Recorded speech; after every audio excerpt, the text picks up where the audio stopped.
Hola, aquí para una nueva reseña de Estudio Ghibli. Esta vez se trata de La colina de las amapolas, una película que fue estrenada en 2011, dirigida por Goro Miyazaki. Y sí, es el mismo hijo de Hayao Miyazaki y además el director de Cuentos de Terramar, que ya hicimos una reseña y estará al final de este video. Eh, Simplemente hay que decir que mejoró bastante en unos cuantos años, ya que Cuentos de Terramar, como dijimos en esa reseña, es una película con bastantes problemas, diría yo. Tiene un problema general de historia bastante grave y es que va un poco por todos lados y es un poco engañosa la publicidad. En fin, tuvo muchísimos problemas esa película. En cambio, La colina de las amapolas creo que es una de esas películas de estudio Ghibli que hablan sobre la vida cotidiana y sobre la realidad de una manera bastante simpática pues no alegre, pero como cercana, podríamos decir, como que es bastante simple seguir la trama, a veces se complica, pero es fácil porque nos enamoramos un poco de esos personajes y los entendemos y por eso nos interesa lo que les ocurre. La historia básicamente es sobre Umi, una estudiante de secundaria que se enamora de un chico de secundaria y hay varias cosas que pasan alrededor de ellos. Ella vive en una casa con varias mujeres, su madre a veces viene, a veces no está, a veces, en fin, es como todo, una familia fluida, podríamos decir. Además en la secundaria hay como todos los líos que siempre hay cuando uno tiene esa edad y hay unos miembros de, pues, más que todo, sí, son más que todo chicos que quieren defender una casa antigua que hay como digamos en el terreno del colegio, que lo usan como para los diferentes clubes de lo que sea, de ajedrez, de filosofía, de ciencias, de lo que sea, y ellos quieren salvar la casa porque la quieren demoler, y Yumi y Shun, que es el chico del que se enamora, hacen de todo para poder salvar la casa porque ella se da cuenta de que es bastante divertido como ayudar en esas cosas y pues obviamente está él, entonces ahí se crea una amistad primero y después una relación bastante interesante que es interrumpida por varias cosas, digamos, que pasan en la película, como revelaciones que al final terminan siendo explicadas y entendemos que nada ha pasado básicamente y que todo puede seguir normal. Umi tiene el detalle que no tiene a su padre, entonces ella se llama la colina de las amapolas, pues porque hay amapolas, y ella vive en una colina que mira hacia el mar y ella todas las mañanas iza una serie de banderas náuticas para, digamos, saludar a los barcos. Y es porque su padre era marinero, básicamente, y él le enseñó a ella y ella siempre lo hace como una manera para señalarle a él el camino, aunque pues es evidente que él no va a volver. Entonces es triste esas escenas, pero creo que como decía antes, es una historia cotidiana, no es una historia complicada como la de Cuentos de Terramar, no hay fantasía en ningún punto, de hecho es al revés, es una película que yo calificaría como de aterrizada, porque todos nos podemos sentir identificados como con cómo es vivir la secundaria, básicamente con los amigos, la gente que hace cosas locas, la gente que es un poco extraña, la gente que como que está metida desde ya en lo que quiere ser en un futuro. Hay todo ese tipo de personajes, creo que están bien ilustrados a lo largo de toda la historia. Las amigas de Umi, las compañeras de casa de Umi, básicamente. Hay esas secuencias hermosas que nos encantan de Estudio Ghibli en las que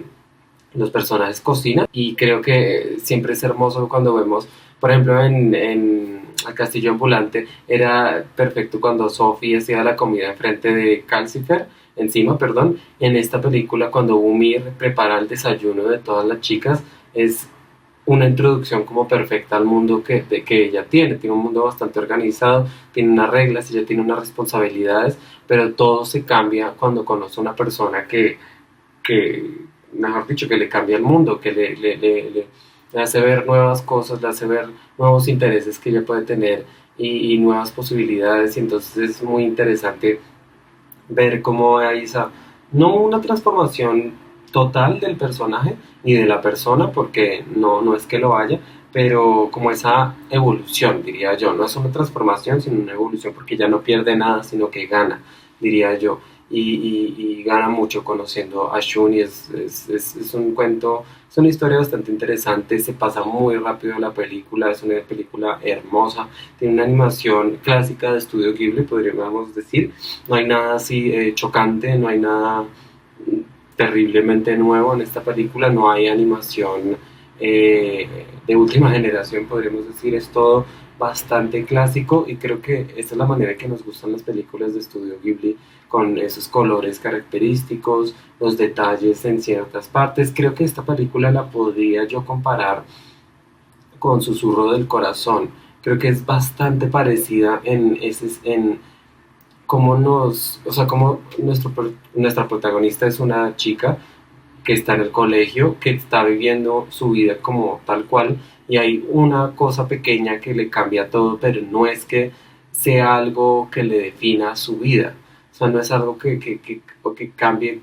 por completo su visión personal de las cosas. De pronto sí cambia su vida, pero no le cambia la visión de las cosas en general, sino que ya aprende algo nuevo. Y creo que a la chica de esa película, Satsuki creo que se le llamaba, no me acuerdo, y a Umi en esta película les pasa exactamente lo mismo y son historias muy parecidas. Curiosamente, Susurros del Corazón creo que fue de Isao Takahata, si no estoy mal. No, o de Yushi Fumiko. No me acuerdo el director de Susurros del Corazón, pero estoy seguro que no fue Hayao Miyazaki. Entonces, Goro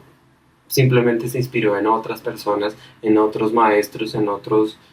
cuentos para hacer una nueva película y hacer algo muy diferente a lo que ya había hecho y probar que él sí tiene, digamos, la posibilidad y la capacidad de hacer una obra, casi una obra maestra, podríamos decir. Hay unas partes de la película que tal vez puedan ser un poco melodramáticas,